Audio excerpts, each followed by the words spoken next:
کراچی کے علاقے کورنگی بلال کالونی میں بیوی کو شوہر نے مبینہ طور پر تیزاب پلا کر مار ڈالا۔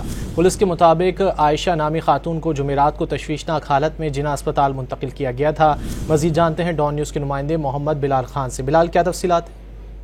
جی بالکل، دیکھیں کورنگی بلال کالونی میں خاتون کو شوہر نے مبینہ طور پر تیزاب پلا کر مار ڈالا ہے۔ نور عائشہ نامی خاتون کو جمعرات کو تشویشناک حالت میں جناح اسپتال منتقل کیا گیا تھا۔ خاتون دوران علاج اسپتال میں دم توڑ گئی، جبکہ شوہر جو ایوب اور دیور رفیق پر تیزاب پلانے کا الزام لواحقین کی جانب سے کیا گیا ہے۔ پولیس نے مقدمے کا مقدمہ درج کر کے تفتیش شروع کر دی، جبکہ مقدمہ جو ہے والد علی اکبر کی مدعیت میں درج کیا گیا ہے، جس میں قتل کی دفعات شامل کی گئی ہیں۔ مدعی کی جانب سے بتایا گیا ہے کہ مقتولہ کی شادی 7 سال قبل ایوب نامی شخص سے ہوئی تھی۔